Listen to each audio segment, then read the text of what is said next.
So let's get going. So the COVID pandemic, it hit us all really hard, right? Both professionally and personally. And I can say the sales profession, from what I can see, is no exception. You know, we're keeping many salespeople homebound, away from the customers and the prospects that they love to be with. And all of a sudden, you have to navigate a suddenly much more challenging economy, tighter purchasing budgets, and as 2020 panned out, it impacted both salespeople's management and trainers in a significant way, and it continues to do so. So these impacts, they really require a shift in how salespeople and sales managers do their jobs, how they interact with customers, how they manage accounts, and in some cases also it altered the product nature or the service that we sell. So to adapt to these changes, many companies that we see have reassessed how they approach both selling practice and sales skills necessary to sustain them, right? So to learn what effective sales training looks like for a remote sales force that is navigating this global crisis, we partnered as ValueSelling with a company called Training Industry Inc.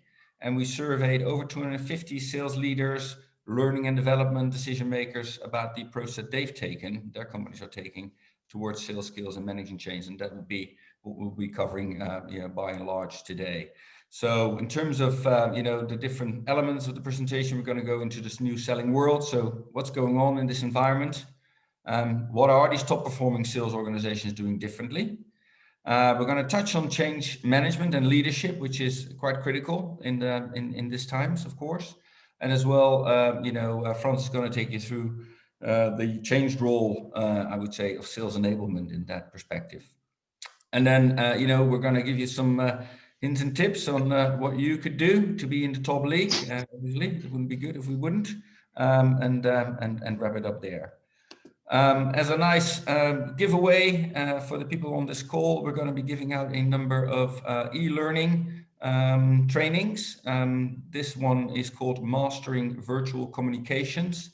It's very apt, I would say, very applicable, which is why we're throwing it in on this webinar. So stay tuned, and we will pick the winners randomly at the end of this session. So let's start with a quick poll. I would love to hear from you guys, and also trying to make this interactive. What it is in terms of how you guys did in terms of performance in 2020. So if you can share with us on the poll, what did your company do in terms of hitting its target in 2020? Did they or did they not hit their numbers? If you could just let us know through the polling, and then we can share the results in a minute. That will be nice. And see the numbers pulling in. That's great. Let's give it another couple of seconds. Okay, so last 10 seconds for your votes, please. Okay, I'm going to end it and we're going to share the results. Surprisingly, we've got more yeses than no's, I would say, surprisingly, because the data that we have, is slightly more, conservative. So let me ask you another question. In terms of, that's the same question again. In terms of 2021, I'd be really keen to hear, how is it looking? How are the numbers looking for 2021? Do you reckon that your company will hit that target for 2021, or will this be a more challenging year than last year? We have a very positive crowd, Bart. Yeah, that's great. This is looking good. Pleased to see that. So this is really striking, right? So from you guys, and I'll share the results with you. 86% is 86% is expecting to hit number in 2021, where we had slightly over 50%. I think it was 55% in 2020. So looks like we're, we already have people on the call that know a lot of the stuff that we're going to talk about, but hopefully Exactly. it still will be of use. Last question in this regard. In terms of your sales team making their number, how many of your sales team hit their target, you reckon, in 2020? And there's an option of 4 here.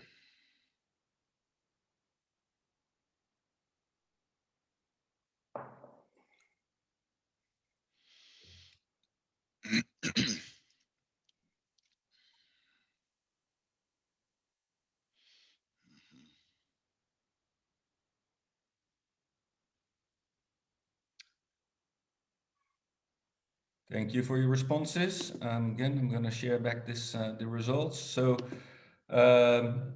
we have about 43% that were in the top bracket, which is fantastic, right? That's where you want to be. Then we had over 50%, another 14% of the representation here, and then between 26 and 50 for the other 43. So that's great. Thank you for sharing that, and good to see some interaction from the crowd there. So what are we seeing in since 2020, right? Well, we're going through the motions of Brexit, basically. It's now being implemented, and we've all seen the results of that in the short term. Lots of trucks at borders, but now the long-term effects are starting to fall into play.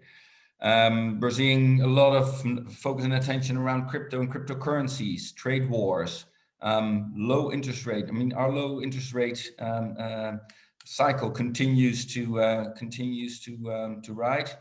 And also we're seeing, an increased number of security threats. And I know a number of people on the call today are in the security world, and which I guess is why the numbers are looking actually quite healthy, because there is a lot of business going on. Even yesterday, it was in the news, a big Australian meat manufacturer had massive problems. The North America pipeline that was hacked and taken out to some degree, under threat of shutting it down completely. So there is an abundance of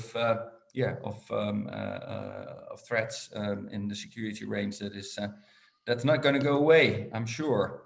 We're seeing increased competition on all levels. We're also seeing that buyers are getting busier and busier, and that they're tightening their belts in many respects as the uncertainty continues. We saw from a survey from Serious Decisions that 64% of organizations report that their sales cycle length has increased in the last 12 months. And equally, 50% of companies see that less than 50% of their reps are achieving quotas. So this is 2020 numbers. They were not far off from what we saw from your response, but a bit more, I would say, negative from a global perspective. And then 72%, I found this really striking data point. 72% of sales leaders say that their sales reps lack the ability to connect solutions to business issues, which is becoming a more and more prominent challenge. Now, as we've all probably experienced and we're seeing on a day-to-day basis, is that COVID is really propelling us forward in this move to remote selling and driving that change where it was already happening, and we were all starting to use video conferencing a lot more over the last I would say decade. This has really skyrocketed and pushed us forward. Exactly, and this whole COVID situation, the current situation still, although many of us are getting out of it slowly, is what McKinsey has kind of investigated. They've published a report, and one segment of the report is zooming in on the buyer's attitude and behaviors, and those are clearly changing. Those buyers are turning into digital natives. These people are constantly moving to more digital communications instead of human face-to-face interactions. And as you see here on the left side of the slide, 70 to 80% prefers remote human interactions. That's a huge change from a year ago. And when we look at the right side of this slide, the other part of this investigation, and Bart, if you can click on Of course. that, Okay. so we can show those results, which are pretty impactful as well. Those buyers that have turned into digital natives, they are ready to spend on a, what is it, remote human interaction, at least a 50,000 K of spending. And those are 59% of those buyers that are capable of doing this, which is a huge amount of money. But if we look at the right side of this slide, there's even a 15% of the buyers that are able to and willingly to spend over $1 million on a remote or self-service environment. So taking this into account, the buyers, the changing attitude, becoming a digital natives, are salespeople ready for this? So let's have a look at what the salespeople think. And when we dive into that segment of the world, we've looked up a report from Objective Management Group, which is a partner of ValueSelling, a leader in the sales assessment industry. They analyze salespeople, provide insights to maximize sales performance. And what they have kind of investigated is the sales community zooming in on 3 key attributes, like a self-starter, can you work independently, and can you work without supervision? Those attributes that are crucial in a in a remote working environment. And when you look at the bottom of this slide, you see 4 segments of that salespeople community, of those 61,000 salespeople that have been included in this investigation. And we see that even the elite, the top 5%, the group of people that year in, year out make their quota, in that group of high performers, there is only 67% ready for remote selling. So there's 1/3 that still needs a little bit of help. But if we go down in that list and look at the bottom part of the weak group of salespeople, we find that 2/3 are not ready. And that's a pretty upsetting kind of statistic. Overall, it's 41% that is suitable for working remotely. So there's quite a bit of help needed in that part, and that's why Bart and I are offering you. And we're not telling you that you are part of the group that needs it, but this app of selling remotely will help everybody. It will even help the top elite if we have those on this call as well. Thank you, Frans. And I think from the previous slide, I found it quite startling that, as you said, so 60% almost of buyers are now happy to spend over 50 grand on a first-time buy, right? So this is not a product that they've bought before. It's just a totally new project, etc. Exactly. And they are just comfortable doing all of that remote without actually meeting someone from the company they're procuring from in person. So that's a new norm. It's what we're kind of it's what we're facing, right? So it isn't, but it's not quite business as usual, I would say, right? So as we see many organizations still grappling with the fact that they have to manage their sales teams remote, as they haven't had to do that before, position themselves to sell through this crisis, but also actually helping their sales team in terms of mindset and conviction that there are still people buying out there. There's still plenty of money going around. It's just going, it's through different modus operandi. And you can see some verticals are struggling. Obviously, the leisure, the travel industry, events, is going through a massive drop due to the COVID restrictions on travel and being out there in groups. On the other hand, we've seen companies flourish and boom, right? And and do really, really well. So so the mindset thing, which we'll come back to later on, continues to be super important. You look at the stock prices in the stock market, you can see that there is ample of reason to be positive, because yeah, there's a lot of pent-up demand and a lot of positive how do you say it, new records being broken over the last months, basically.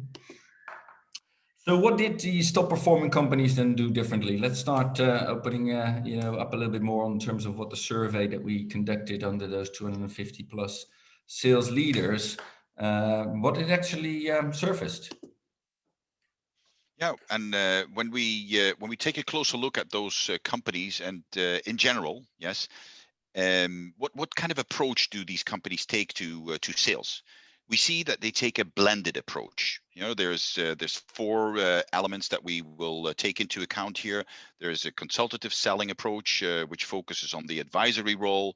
There's a social selling approach that uses preferably social media.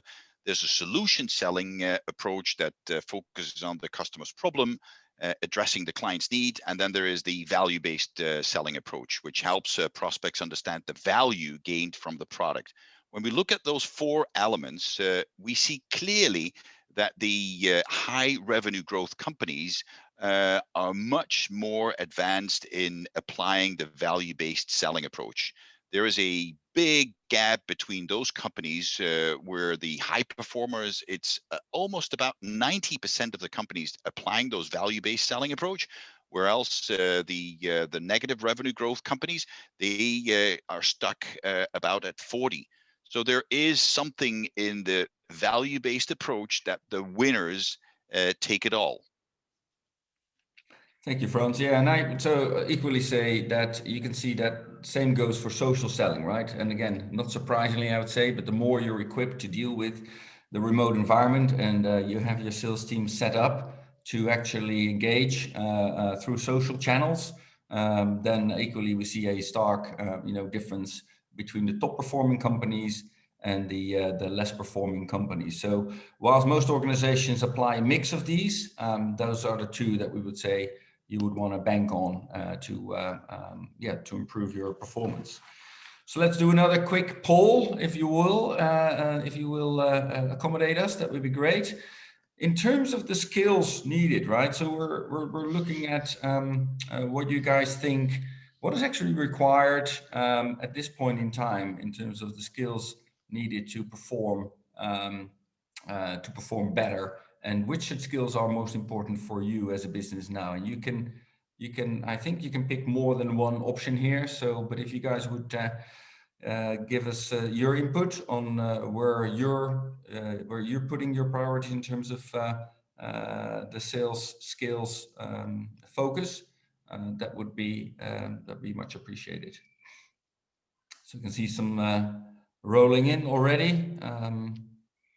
Calling C-level, presentation skills, obviously closing skills still very strong, which is interesting, right? So if you look at the 5 top skills that are, you know, that all companies are, you know, are still keeping a very high, you know, high focus on, its closing skills, it's prospecting, and it's things around delivering delivering the product or the solution through a consultative selling approach.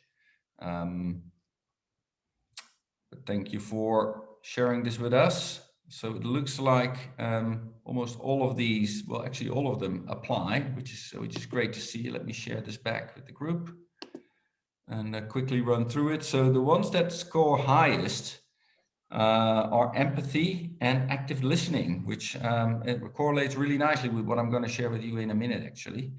So so let's just go and do that. So in terms of what we see organizations do is investing in skills and making sure that the team and the individuals in the organization have what they need to succeed, right? Apart from the typical sales skills that you see across the board that I just mentioned earlier around closing and prospecting, What is it that we found from the survey that differentiates the companies that grew faster in 2020? So you could see that across the board, these high growth companies were the ones that could see the need for change, right, and pivot accordingly. And the skills these employees in the functions most need to adapt are soft skills, which again, you guys also referenced just in the poll right now, right? So we saw these high growth companies focusing on those soft skills, things like active listening, verbal and presentation skills, empathy and building rapport, right? Building rapport meaning building good relationship, building good, I'd say, environment where you can share thoughts and ideas, teamwork, collaboration, and applying social and emotional intelligence, right? So these have always been critical in sales, and I would say they're pretty foundational. They were especially critical in a year when salespeople and their customers experienced large market uncertainty and rapidly shifting business needs. So the most striking differences actually are seen here in the element of presenting in virtual settings, but also around the business acumen range. And Gartner last month reported an interesting statistic, which I want to share with you, is that 23% of B2B sales reps say that they are equally effective selling virtually as they are in person, which ties back very nicely to the Objective Management Group data that Frans shared with you guys earlier. So as a business, right, the ultimate purpose of sales training is to improve a range of outcomes, right, for salespeople and for the company as large. And our research points to the crucial ways in which the effective sales training impact business growth. So I like to share, there's more data behind this, of course, but when we ask companies how much their sales training positively contributes to the business results, we saw some pretty interesting outcomes. And let me just spend a second on explaining this graph. So you see these pictures with basically the topic, then the outside bar represents, the blue bar represents the top performing companies kind of view of this. And the yellow bar represents the lower performing companies. And what I found really striking from this graphic is that you can see that things like agility, right? So actually willingness to change, company culture, and well, those two in fact are significant differences between the two types of organizations, which then impacts, as I believe, things like employee satisfaction, retention, and motivation, which again, there's massive differences between the top performers and the bottom performers, which then, also leads to quite a stark difference in sales results, right? So let's focus a little bit on coaching. Yes, and not a little bit only, because this focus on coaching is an area which is increasingly more important. And in the past, some companies did the face-to-face coaching, but nowadays it is remote coaching. And we find that if a team was less disciplined before the crisis, sales process and coaching, doing it face to face, they have currently in this remote world a much steeper hill to climb. It is clear that the coaching part, which has a very positive impact on the results, is not a quick fix. It's a process that happens over time. It requires interactions to get the maximum return. And so for us, it is clear in many of the reports, and we're going to share with you some of the elements of a report we did with the Training Institute, with ValueSelling. But for us, it's clearly that teams with a strong coaching culture, they outperform those without. So when we did that survey, we interviewed about 300 people in the learning profession. And we have quite a couple of people here on the call that are in the learning profession, so maybe they've been part of this investigation. But what we found out is that companies that report on and actively communicate that they have a coaching program in place, they report higher than average business results. Those percentages that Bart just shared with you. But also coaching and developing people on your teams, makes a tangible difference on the results. Companies that look at this coaching concept as a long-term embedded investment, yes, they do just better than companies with a short-term phase of those, of coaching. So it's a long-term investment. You better start investing in coaching if you want to catch up, because in the end, you're managing your most valuable asset, which is human capital, right? So conclusion on this coaching part, which is crucial on and having positive impact on the revenue. Build a coaching culture where everyone has a coach and gets coach. This will ultimately build, across your organization, and improve your results.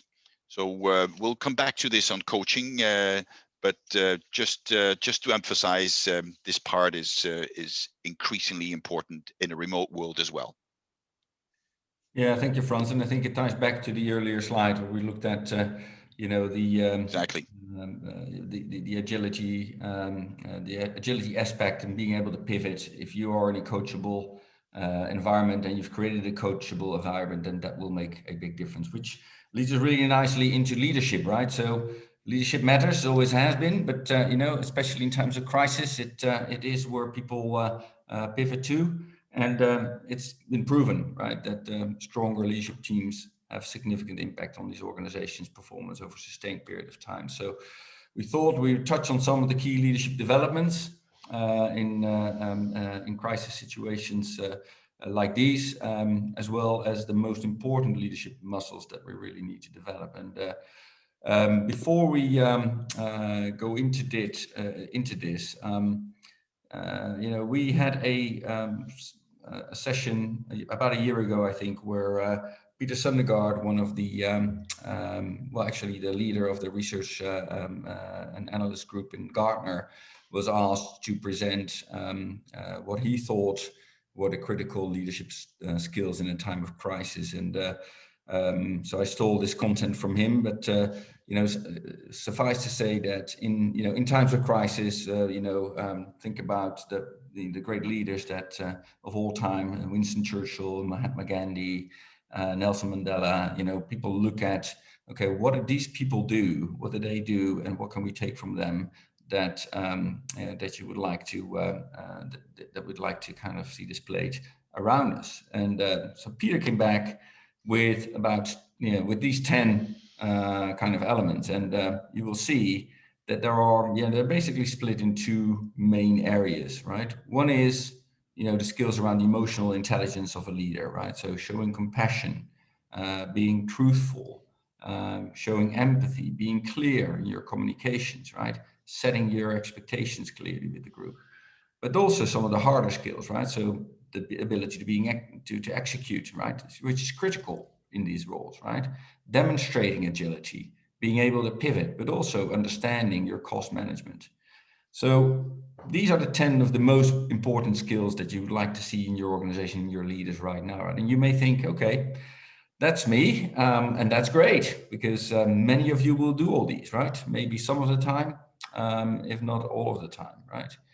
But then, we become the coach and we mentor the skills to others. And the true strength of the team is really achieved when everybody in the team achieves these skills, right? So that's the message that Peter gave us, and I'd love to share with you in terms of, take these 10 on board, maybe have a think through whether or not these are showing through in the way you operate or your organization operates, and see if you can work out the chinks in the armor there, so to speak. Which leads me to another big trend, which I didn't want to hold back on sharing with this group, which is all about the shift that we're seeing from in the senior sales leader environment. That sales leaders are moving from being sales leaders to leaders of selling. And as you can see from the data, again from Gartner here, is that it's actually this is now a process that is pretty much on the way. 31% of CSOs already see themselves in that role, and another 59 see themselves moving there. Now, what does that mean, right? So effectively, what it means is that we're going from being, I would say, the art and people-oriented sales or leader to a more data and process-oriented sales leader. Now, that's not to say that you don't need empathy, right? So I want to make sure that that comes across really clearly. This is about becoming more savvy in terms of applying all the data and insights that are available through numerous channels to you as a sales leader, and actually applying them and working off them in an effective manner, right? So what we found is that from a recent CSO priorities polls that Gartner released, is that these sales leaders are basically embarking on these 4 key initiatives that are shown on the slide here to move their organization forward in that sense, right? So they're finding new ways to improve that digital buying experience, right? And this is a buying experience is the emphasis here. I would say for that point, they're forging much deeper connections with their CMOs and the marketing function, and as such, increasing digital and marketing technology investment. And lastly, they're adapting their sales role design, right? And which is logical if you think about it. We're going into a more virtual future. So yes, there is more emphasis on SDR and business development type roles, more remote roles. Equally, the same research indicated that there is a renewed focus on key account management and actually doing a better job in explaining to your customer what that actually means when they are on the key accounts list, so to speak, which I found really quite useful. So what can sales leaders do to support their teams today? Well, there's these 5 key takeaways. Obviously, you want to set clear expectations to the team. You want to revisit and rewrite, reconfirm some of your top priorities for the next 30, 60, 90 days. We all have great intentions, but in this new virtual world, there's a lot of noise and a lot of distractions. So make the adjustments and refine them, in a purposeful way, and set clear expectations on what good looks like right now. So everybody kind of, gets around this single sense of purpose. Enable that effective remote working. I'm sure you've done that and you've thought about it. Maybe it's a good time to just think about it again. Everybody is in this remote world. It's here to stay, right? You're seeing the big organizations in the Netherlands, the large corporates are all reconsidering their office environments, and so you really need to be serious on this. Otherwise, you're going to lose people and you're going to lose opportunity, right? So make sure that you have everybody set up, that they're effective in their way, and show you care, right? Show that you know that not everybody is necessarily working in the best environment. Help them change the environment or change the situation so they can work from a professional environment and can be more productive. Foster resilience, right? It's really important. Get directly engaged in your team's sales calls.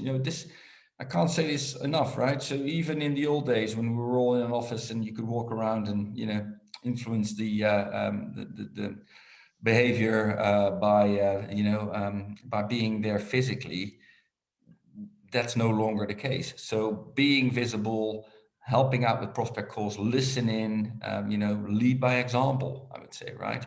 Debrief constantly. You really need to get real-time debriefs, foster real-time communication, so you can adapt through your situational leadership and help identify the problems, analyze the problems, solve it together, and empower your people to execute, right? If you become the bottleneck, something needs to give. And so think about what you can do to relay that. And then daily behaviors matter, right? It is the daily behaviors that demonstrate who you are, right? It's not what we say, it's what we do. So are we leading by example? Are we demonstrating through our daily behaviors what good looks like? And what does that mean in terms of actions and steps and tasks? So make sure the wider leadership team is on the same page. We all know sales are at the hub, but the lines of business need to be fixated on supporting and enabling sales. And so recognize these daily behaviors from the team, right? Especially when you see people outside of their comfort zone, you may be asking people to do different tasks. Acknowledge, it may be hard, show them you get it, and all this helps to develop trust, build a relationship, and these surpass the position, right? And it's back to the point on coaching. It's more important than ever that we apply these. Exactly, Bart. And this is a very interesting change that we see happening among those sales leaders. But those sales leaders are not alone in this change. Most of them have already empowered a group within their companies that we call sales enablement. And this group is getting more and more important. And I know that we have currently on the call some people that are in sales enablement. So sit tight because I'm going to share with you a couple of elements that are really kind of crucial for that particular group to help this company to get into a high performing attitude, because sales enablement is rapidly in this remote culture evolving into a strategic go-to-market function. Yes, it's not only the responsibility of marketing, sales operations. Yeah, it's not a single trainer. It's now a dedicated team of people within the sales organization. This transition of the sales enablement team has been fueled by the realization that you need to achieve predictable revenue. So occasional training is not enough anymore. Yeah. Instead, this modern sales enablement movement is driving innovation. It will be able to provide programs that are always on, fully transparent, and data driven. So it's optimizable in real time. And when you take a look at this, the right side of this slide, you see those four elements, those four attributes that Gartner kind of detected in world-class sales enablement functions. Let me go through these in a little bit more detail.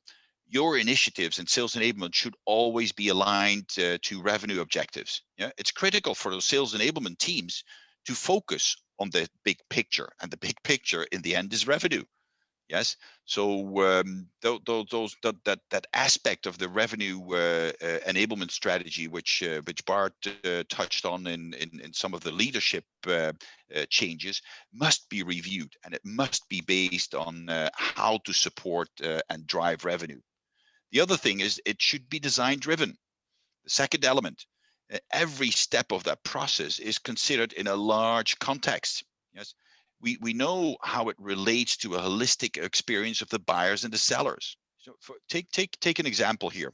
A design-driven enablement function, yeah, should tightly map to the seller's journey. That's where we, with value selling, with the sales processes, need the sales enablement people in every single project we drive. We should be aligned. And on the other hand, it should be value centric. Sales enablement functions provide two levels of value in the sales process. They first focus on providing value to the seller. They do that through a variety of training, coaching and knowledge.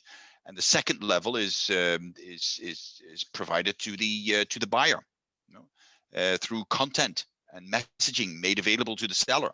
That is a responsibility for that sales enablement team as well. And last but not least, technology powered. The modern sales enablement organization runs on technology. And I would like to hear from the people here on the call, maybe at the end, what kind of technology platforms they're using.